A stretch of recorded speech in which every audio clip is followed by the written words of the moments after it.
se a gente não se acertou, se a gente se desentendeu com outro ser humano, se a gente fez alguma coisa errada para outras pessoas, a gente não vai apenas rezando, né? Eu magoei alguém, aí eu pego o livro de reza e vou sair fazendo meu ritual diário, matinal e tudo mais, e vai consertar. Não é tão simples assim. Claro, ao fazer isso, a gente deixa todo o universo predisposto para a gente tomar a ação concreta. O pressuposto mesmo é a gente ir até a pessoa prejudicada, pedir perdão e se colocar à disposição para fazer o que tiver no máximo das nossas forças para consertar. A partir deste ponto, entra em ação algo que a gente chama em hebraico de ishtadlut, ou seja, o esforço. Você fez a tua parte e com bitahon, ou seja, Israel betach Hashem, Israel, o povo de Israel confia no Criador, e o Criador faz a parte dele. A gente botando foco no que a gente pode fazer a respeito das coisas e não só no que nos preocupa, mas a gente não pode fazer nada a respeito, a gente expande positivamente a nossa capacidade, a nossa área de influência. Agora, se a gente ficar focando só no que a gente não tem como fazer algo a respeito, só fica se preocupando, entende? Sobre algo que não está sob, ou seja, debaixo da nossa área de alcance, a gente vai estar aumentando a força negativa. Né? Eu ficar me preocupando com uma guerra que está acontecendo lá do outro lado do mundo, o que está no meu alcance para fazer? Eu posso rezar para que tenha paz, isso está no meu alcance. Posso gerar paz no ambiente em volta de mim? Sim. E posso dar uma doação, né, através de um meio seguro para que isso auxilie os necessitados. Isso está no meu alcance. Agora, ficar só me preocupando e ficar assistindo a notícia desse problema que está fora da minha área, o que vai somar? O que vai modificar? Então, esse é o recado que está ali no Mishkan. O Criador diz para o ser humano, depois que foi feito aquele pecado do bezerro de ouro, pior dos pecados, né? Quer dizer, a gente acaba inadvertidamente deixando, ou até de propósito, uma idolatria tomar o lugar do Criador, enquanto Moisés está recebendo as tábuas. Quer dizer, o perdão é alcançado, o povo emenda o seu caminho e de presente a gente recebe todas essas fórmulas de conserto, de retificação dos erros. É o Mishkan, é o tabernáculo no deserto, com todos estes rituais que são descritos nesta Parashá Vaikra. Vamos falar um pouquinho mais dessas oferendas, porque realmente vale a pena. Vale a pena. A gente pode, por exemplo, salientar o elogio à oferenda do pobre, Minha. Curiosamente, Minha é o nome escolhido para a oferenda vespertina, para a oferenda da tarde. Né? E de todas as nossas preces diárias, a mais curta é o Minha. Né? Ele não tem toda aquela parte do Bezimra, etc, etc. Não tem as preces do Shema, não tem o Barihu. Basicamente, você tem o Ashrei, né? E você tem o Shemone Esrei, né? Você tem a oração silenciosa de pé, tecnologia desenvolvida pelas mulheres, pela Hannah, a mãe do profeta Samuel, aquele que ungiu o rei Saul, o rei Davi. Por que essa reza da tarde é chamada de Minha? Porque é um serviço que aparentemente seria pobre. Pobre por quê? Porque ele é ritualmente menorzinho, mas ele ocorre quando bem durante a atividade, bem durante, no meio do nosso dia do trabalho. É o único serviço religioso que pede para a gente deixar de lado tudo aquilo que a gente está fazendo e nos lembremos de que a gente é apenas súdito do Criador. Minha é o único serviço de prece que pede para a gente se desligar da nossa inclinação mundana e se retirar. Que nós nos retiremos para um súbito, muitas vezes súbito e total encontro com o divino. pode levar apenas poucos minutos, mas é um minhá. Lembra-nos daquela motivação necessária, né, para doações de todos os tipos. Que não é o tamanho da doação que importa, tanto quanto o significado e a importância delas. Porque quem se habitua a dar um pouquinho, certamente vai se habituar a, quando lhe for confiado mais, dar muito mais. Claro, o risco de se entregar é cada vez maior, mas a quantidade de benefícios que podem ser atingidos ao se entregar aos outros é incalculável. A gente pode imaginar quantas sementes tem dentro de uma maçã, mas a gente não sabe quantas maçãs sairão dessas sementes, quantas árvores e macieiras sairão dessas sementes. É notável também a seguinte pergunta: por que as crianças começam a Torá com a Parashá Vaikra? Vaikra trata de korbanot, de sacrifícios. Então, os nossos sábios explicam que por essa razão é que é apropriado que crianças pequenas comecem bem por aí.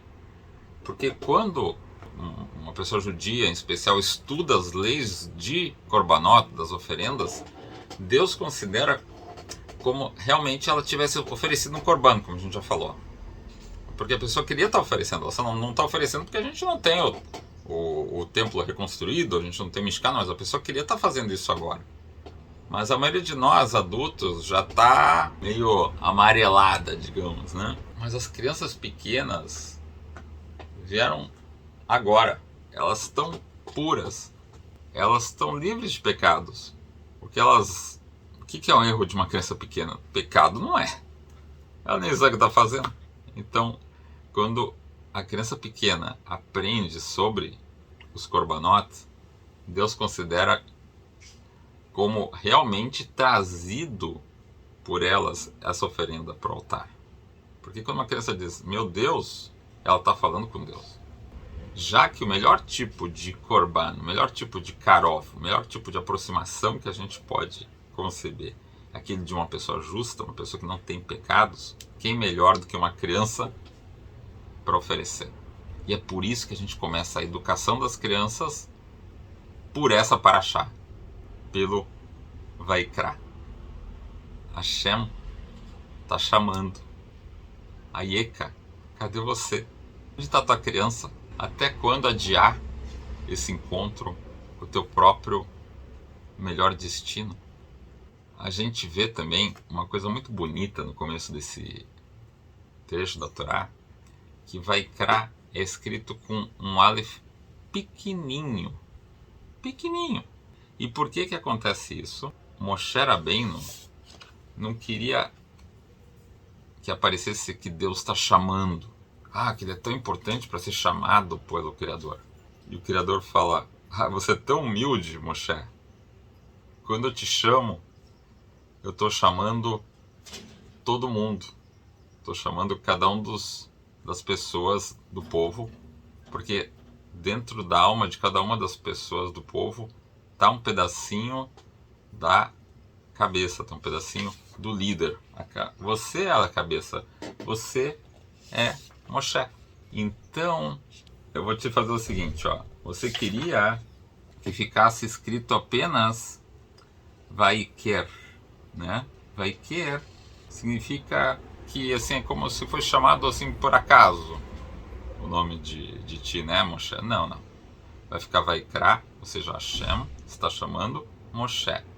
Mas vamos dar uma lição para todo mundo junto e vou realmente conceder o teu desejo. Vamos colocar bem pequenininho o Aleph, mostrando que é justamente por você ser tão humilde que você está conquistando a liderança.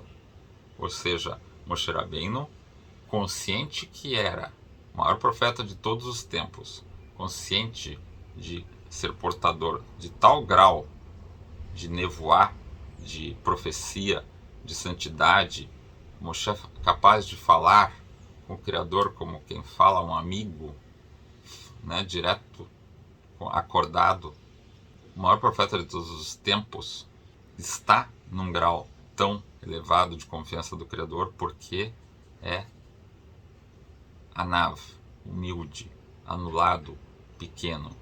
Então, quanto menos a gente tenta levar as coisas para o nosso ego e mais para servir ao próximo, mais forte fica a nossa Kedushá, a nossa alma divina, e mais habilitado o nosso bichinho, a nossa parte animalesca fica, mais forte fica, mais saudável fica, mais rica fica, materialmente e espiritualmente, para poder bem desempenhar a nossa missão.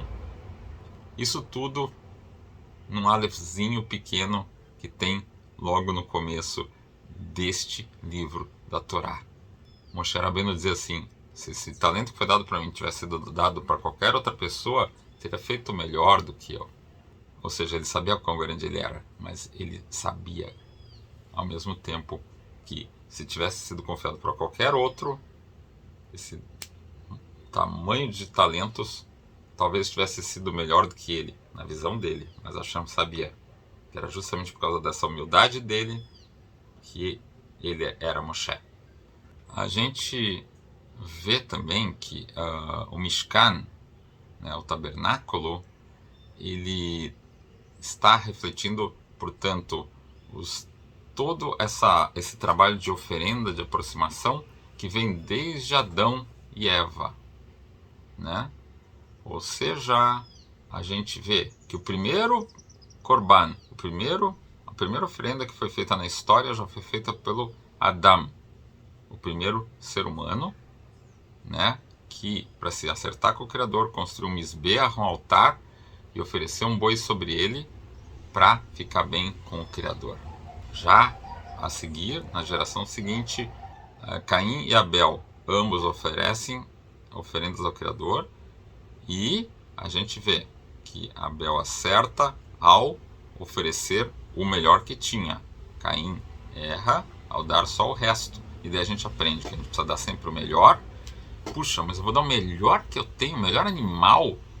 Eu vou dar ao dízimo, a primeira primícia que eu estou ganhando, o melhor que eu tenho, mais gordo, mais saudável, mais puro, mais... Sim, porque a hora que a gente faz isso, a gente demonstra que quem está dando tudo isso pra gente realmente é o chefão.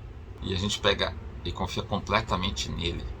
E aí as coisas dão certo, porque deixam de ser tratadas simplesmente pelo nível da natureza e a gente atinge um nível sobrenatural, né, que é o nível da Torá. Ou seja, a gente demonstra que o Criador está diretamente influindo em nossas vidas e a gente confia completamente nele. Então é muito importante a gente pensar em ajudar. É muito importante a gente pensar em doar. É muito importante a gente pensar sempre que a gente está aí para servir, né? Um profissional que foca em servir bem aos clientes não precisa se preocupar que vai ser bem remunerado, né? Vai vir o seu. Noah, ou Noé, não sei, da arca, também ofereceu, e por isso a humanidade recebe a promessa no arco-íris de que nunca mais vai vir um dilúvio, uma destruição sobre a terra. Avram, ele construiu 4 altares, ofereceu korbanot sobre eles, seu filho Isaac construiu o altar, Jacó construiu 2 altares, e já sob a liderança de Moshe, korbanot eram oferecidos mesmo antes do Mishkan ter sido construído. Ou seja, Moshe armou um misbeach, um altar, depois da batalha contra Amalek, aquele descendente de Esaú que queria esfriar o nosso entusiasmo. E a gente não vai deixar nosso entusiasmo esfriar. Então, Deus também diz para Moshe, ordena para os filhos de Bnei Israel que ofereçam korbanot ao pé do Monte Sinai antes de receber a Torá. Ou seja, o Criador fica muito feliz que o ser humano quer ficar perto dele. É claro que o Criador não precisa de oferendas. É claro que o Criador não precisa do cheiro de oferendas. O que ele mais quer é que a gente confie que sempre há uma maneira da gente lembrar que dá para retificar o nosso caminho. Tenha sido porque teve a oportunidade de praticar o bem, não praticou, pratica agora. Mostra a tua gratidão para o Criador. Não teve a oportunidade de manifestar essa gratidão?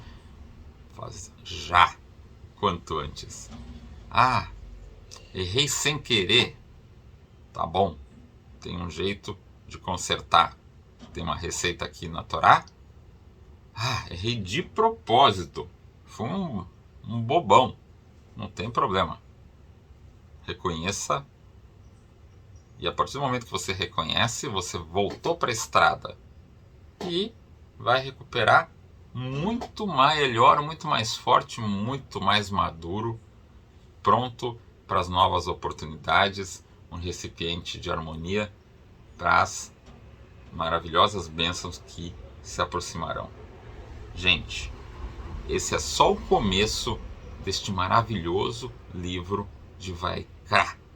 Desejamos realmente que as pessoas se inspirem, aproveitem cada oportunidade para mudar sua vida, entender que o estudo com calma dessas leis pode gerar realmente um grau de conscientização, e é garantido pelos sábios que cabalisticamente, que misticamente, que materialmente, o estudo deste livro de Vaikra vai revelar na gente uma oportunidade de autoconhecimento das mais profundas, porque, como diz aquele poeta, às vezes bater em porta errada costuma resultar em descoberta.